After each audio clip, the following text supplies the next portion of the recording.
imagínate la escena. Una abogada brillante de 73 años, con una reputación de ser tan implacable, tan dura, que los que reciben sus sentencias la llaman el tanque del ejército. Bueno, pues esta mujer va y estrella su flamante Cadillac contra un muro de hormigón en mitad de la noche. Un siniestro total, vamos. Y lo más fuerte no es el accidente, ¿eh? Lo fascinante, y aquí vemos un mecanismo de negación tremendo, es que al día siguiente se va, se compra un Volkswagen Beetle rojo brillante y sigue con su vida como si no hubiera pasado absolutamente nada. O sea, la negación hecha chapa y pintura. Totalmente, como si se hubiera rozado aparcando. Y bueno, ese es el punto de partida que tenemos hoy sobre la mesa para nuestro análisis a fondo. Hoy nos metemos de lleno en los archivos de Sybil Van Antwerp, que es la protagonista de la novela epistolar La corresponsal, de Virginia Evans, publicada en 2025. Y es un material riquísimo, la verdad. Sí, todo lo que vamos a desgranar hoy sale de ahí. Básicamente es un viaje a través de las cartas de esta mujer. Es una abogada ya jubilada que vive sola en Annapolis, en el estado de Maryland, y a primera vista la imagen que proyecta al mundo es la de una vida súper meticulosa, controlada, tranquilísima. Claro, esa es la fachada, pero cuando cruzamos esa información oficial con los borradores que esconde boca abajo en un cajón, la historia cambia por completo. Empieza a asomar una tragedia física inminente, un legado profesional asombroso y, sobre todo, un duelo devastador que lleva décadas ahí enquistado. Exacto. Pero para entender a Sybil, para diseccionar un poco esa fachada, primero hay que visualizar su cuartel general, el sitio desde donde ella orquesta toda esta, digamos, ilusión de normalidad, que no es otro que su escritorio. Es que la novela no se entiende sin ese espacio, vamos, es su centro de mando absoluto. Es casi como una liturgia diaria. Lunes por la mañana, Sybil se prepara un té irlandés con leche, riega las plantas, hace la cama y se sienta en su escritorio frente a una ventana que tiene unas vistas espectaculares del río Severn y los veleros a lo lejos. Y la mesa. Ojo a la mesa. Madre mía, la mesa. La alineación de las cosas ahí roza lo obsesivo, de verdad. Plumas estilográficas ordenadas milimétricamente dentro de una taza, el papel de carta apilado casi con escuadra y cartabón, y lleva un recuento súper exhaustivo de los sellos que le quedan. Sí, es su fortaleza. Y desde ese rincón blindado, ella decide cómo comunicarse con el exterior. Le escribe, por ejemplo, a la novelista Ann Patchett para comentar su obra State of Wonder. Le hace mucha gracia que la protagonista tenga su misma edad, 73 años. También se cartea con su hermano, ¿no? Eso es, con su hermano Félix, que lleva una vida así más bohemia en Francia. Y luego, curiosamente, mantiene correspondencia con Harry Landy, que es un niño de 11 años, fanático de la ciencia ficción, al que le echa una mano con los deberes del colegio. A ver, vale, vamos a desgranar esto porque el detalle de usar cartas físicas hoy en día es vital aquí. Fundamental. En la psicología de la comunicación hay un abismo entre la comunicación sincrónica, o sea, una charla en tiempo real o una llamada, y la asincrónica, que es una carta. Escribir a mano, meterlo en un sobre, pegar el sello, todo esto le da a Sybil el poder absoluto sobre la narrativa. Ella marca los tiempos. Justo. Ella decide el ritmo. Puede escribir, borrar, pensar cómo estructurar su vulnerabilidad y, lo más importante, se ahorra lidiar con las reacciones inmediatas e impredecibles de la persona que está al otro lado. Es que funciona exactamente igual que una torre de control de tráfico aéreo, literalmente. Ella es la controladora que dicta qué información despega y qué aviones tienen permiso para aterrizar en su pista. Y si ve un avión que no le cuadra, le deniega el aterrizaje y punto. Exacto, no le da permiso de aproximación. Y a través de este papel del correo mantiene a todo el mundo flotando en el aire a una distancia prudencial. Y claro, como en cualquier torre de control, ¿cuál es el mayor pánico de un controlador? Pues perder la visibilidad en los monitores. Uy, totalmente. A través de estas cartas, ella proyecta esta imagen de mujer súper erudita, invulnerable, que dice que no viaja porque los aeropuertos le parecen una molestia. O sea, edita su realidad antes de mandarla. Pero debajo de toda esa proyección de hierro, ese mismo escritorio es la cámara acorazada donde encierra un secreto terrorífico. Un cuerpo que le está empezando a fallar. Eso es, un fallo catastrófico. Y ese fallo catastrófico es lo que nos lleva de vuelta al accidente del principio, el del Cadillac contra el muro de hormigón. Porque claro, de buenas a primeras, la versión oficial que da Sybil es que fue un despiste, un error tonto de cálculo. Ya, claro, un despiste. Pero en esos borradores que deja abandonados en el cajón, en esas páginas con garabatos que no envía nunca, la realidad pone los pelos de punta. Confiesa que de repente se quedó sumida en un abismo negro, un vacío absoluto. No sabe si cerró los ojos o si ese trozo de tiempo se borró de su cerebro justo hasta que escuchó el impacto de la chapa contra el muro. Porque Sybil se está quedando ciega. La ceguera la está acechando. Y fíjate que describe unas pesadillas recurrentes donde intenta escribir, pero las plumas estilográficas se le desintegran en las manos. Se vuelven blandas, inmanejables. ¡Qué angustia, de verdad! Es que el terror que tiene no es a la oscuridad en sí. Su pánico visceral es perder la única herramienta que le permite controlar el mundo. Si no puede escribir, ya no puede editarse a sí misma. Queda totalmente expuesta. Y aquí lo más revelador de este mecanismo de defensa es ver a quién decide ocultarle este secreto. Porque la lógica te diría, pues búscate el apoyo de tu círculo más cercano, ¿no? Y hace justo lo contrario. Ni media palabra a su hijo Bruce ni a su hija Fiona. Ojo con Fiona, que es arquitecta, se pasa la vida viajando por el mundo, y cuando se entera del accidente de coche a través de su hermano, va y le manda un correo a su madre a las 3 de la mañana desde Sydney. Sí, sugiriéndole que venda la casa. Eso es. Le dice que venda esa casa inmensa frente al agua y se vaya a una residencia asistida que se llama Happy Hills. Bueno, la reacción de Sybil es ignorar el mensaje olímpicamente. Ni le contesta. Nada. En cambio, le escribe una carta a su cuñada donde estalla por completo. Recuerda un caso legal antiquísimo que ella misma juzgó, el caso de una tal Elizabeth Franklin, una anciana a la que sus propias hijas metieron engañada en un asilo que estaba plagado de ratas. Ratas que literalmente le masticaban las cosas por la noche. Es un recuerdo aterrador. Ya. Pero a ver, paremos un momento. O sea, yo soy el primero que lo veo y pienso, ¿no está siendo Sybil un poco injusta con su hija Fiona? Quiero decir, visto desde fuera, Fiona es una hija preocupada que se acaba de enterar de que su madre de 73 años ha reventado un coche contra un muro por la noche. Lo responsable es buscar alternativas de cuidado. A ver, sí, desde una perspectiva puramente objetiva, la reacción es muy desproporcionada. Pero hay que entender la raíz de esa hostilidad. Para mucha gente de la tercera edad, sobre todo los que han basado toda su identidad en su intelecto, perder la independencia es sinónimo de dejar de existir. Claro, es una cuestión de supervivencia. Totalmente. Las intenciones de Fiona pueden ser buenísimas, pero para Sybil, sus hijos representan el mundo real. Representan el desorden, las cosas que no puede predecir. Son la amenaza física de perder su autonomía. Y fíjate en el contraste tremendo sobre con quién elige ser vulnerable. Su ceguera inminente, su mayor secreto, se lo acaba confesando a Harry, el crío este de 11 años, y a la escritora Joan Didion. Es que tiene tela, a un chaval que apenas conoce y a una autora de fama mundial. Porque con ellos tiene la ventaja táctica. La vulnerabilidad solo la soporta si es a distancia, por escrito, con extraños. Porque claro, Joan Didion no se va a plantar en su puerta con cajas de mudanzas y folletos de residencias de ancianos. Exacto. Los extraños no pueden obligarla a cambiar su realidad física. Sus hijos sí. Qué buen punto. Y a ver, esa aversión a que se metan en su vida, esa necesidad patológica de control frente a su familia, no sale de la nada. Si queremos entender a la Sybil de hoy, nos tenemos que ir a un historial profesional que, rompió todas las barreras de su época. Porque no estamos hablando de una abogadilla del montón. Para nada. Hablamos de la mujer que se graduó como la número 1 de su promoción en la Facultad de Derecho de la Universidad de Virginia. Y ojo, en el año 1967. Poco después monta un bufete con el abogado Guy Donnelly y juntos pegan un pelotazo mediático y económico brutal con el caso Zachary Materials. El de la exposición al amianto, claro. Ese, una demanda monumental. De repente están en la cima. Son la realeza de los tribunales en ese momento. Habían montado un imperio que daba muchísimo dinero. Y es entonces, en el año 71, cuando la cosa da un giro rarísimo que deja a todo el mundillo legal de piedra. Guy Donnelly es nombrado juez. Sybil, que tiene ahí la oportunidad de oro de quedarse como dueña y señora del bufete, va y renuncia a todo. Es incomprensible desde fuera. Deja el dinero, deja el estatus para irse detrás de Guy y convertirse en su humilde secretaria judicial, su clerk. Y se queda en ese puesto totalmente a la sombra durante casi 30 años. Es que claro, a simple vista parece un paso atrás brutal.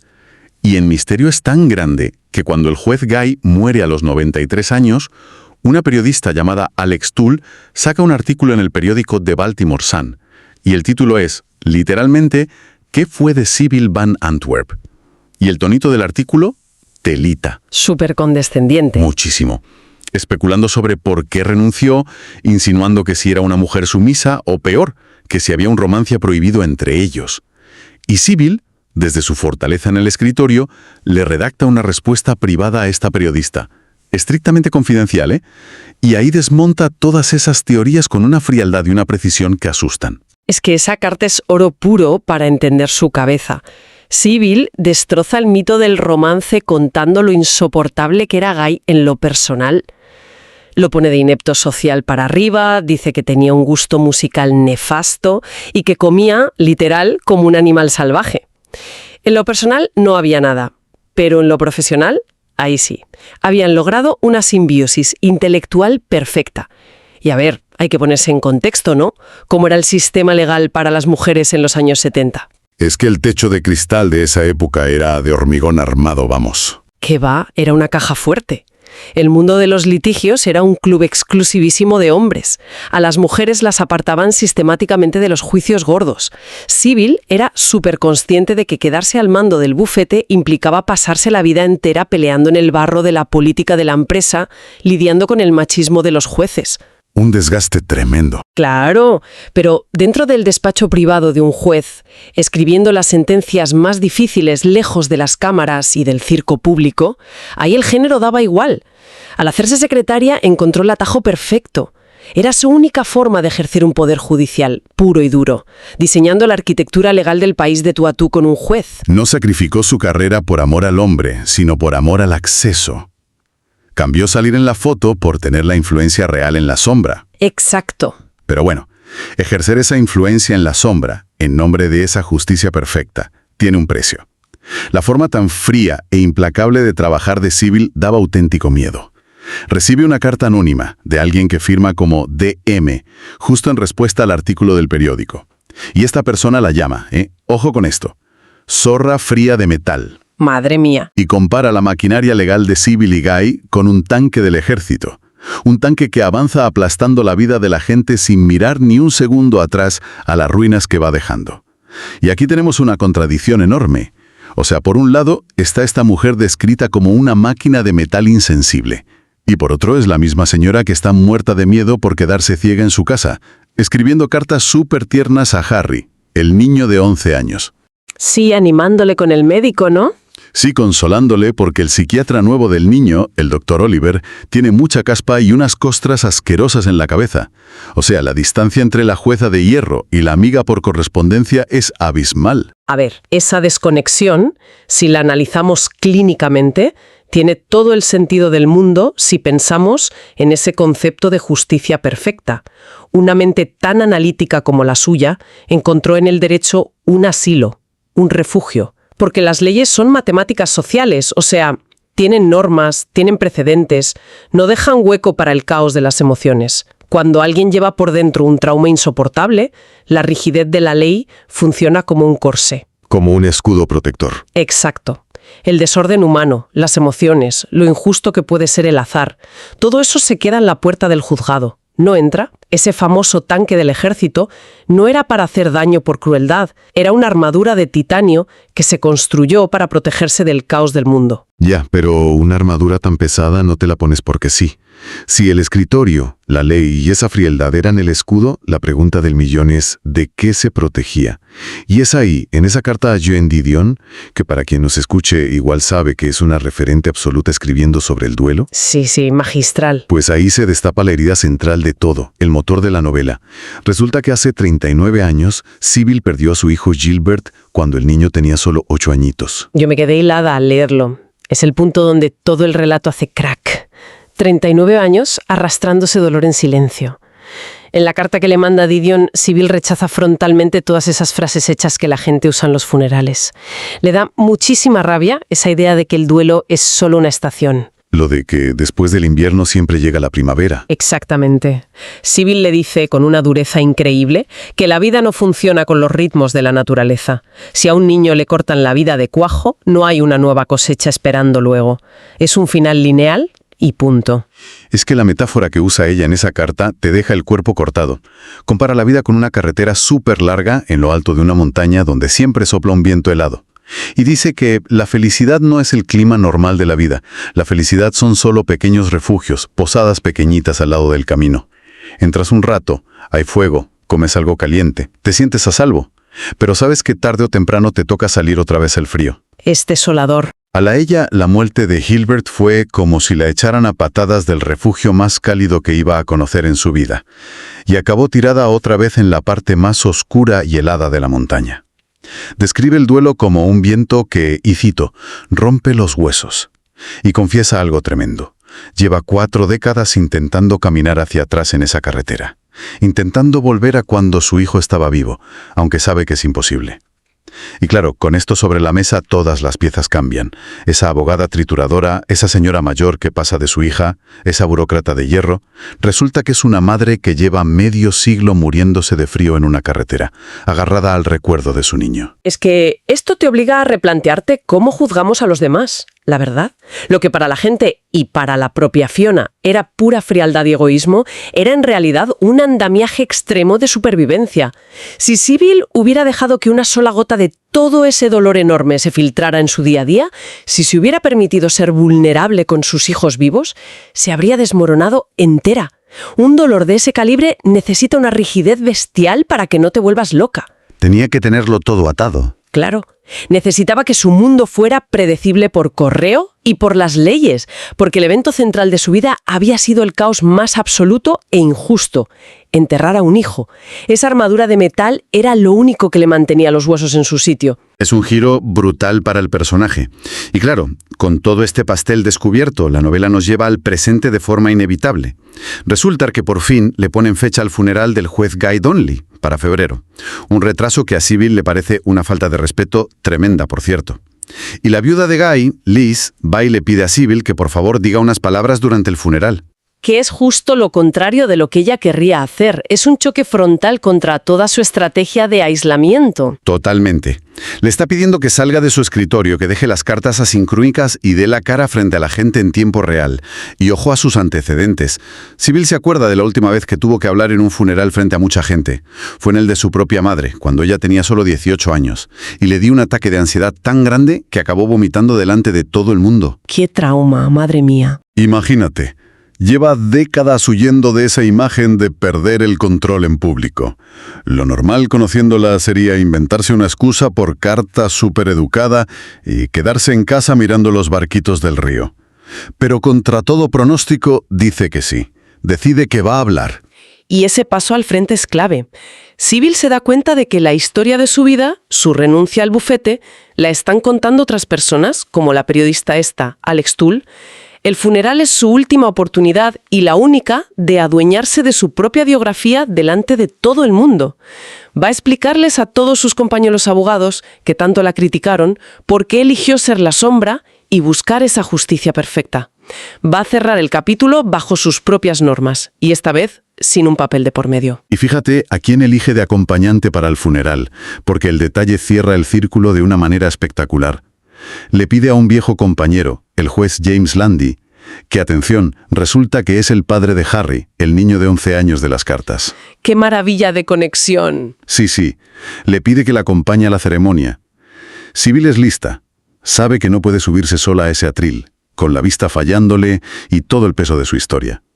Al pedirle ayuda a James, deja que se abra una grieta enana en esa fortaleza de independencia que tenía montada. Es un detalle súper sutil pero gigante. Nos demuestra que, aunque esté acorralada por la ceguera y por un duelo atroz, es capaz de asomar la cabeza fuera de su fuerte de papel y aceptar algo tan básico como pedirle la mano a otra persona. Y de esta forma, la vida de Sybil Van Antwerp nos deja un mapa emocional increíble. A lo largo de todo The Correspondent, vemos cómo alguien puede diseñar su propio legado a base de sobres, sellos y frases muy pensadas para mantener el caos a raya. Pero la verdad más profunda, sus miedos, la ceguera que viene, el dolor inmenso de su duelo, todo eso solo estaba en los papeles descartados, los que dejaba boca abajo en el cajón. Y creo que, para quien nos esté escuchando, esto nos deja una reflexión importante sobre la huella que dejamos, ¿no? Si nos ponemos a pensar, ¿qué es lo que nos define de verdad? ¿Esas palabras supermedidas que decidimos mandar para que el mundo las aplauda? ¿O esos borradores llenos de miedo y tachones que escribimos en secreto y que nunca nos atrevemos a echar al buzón?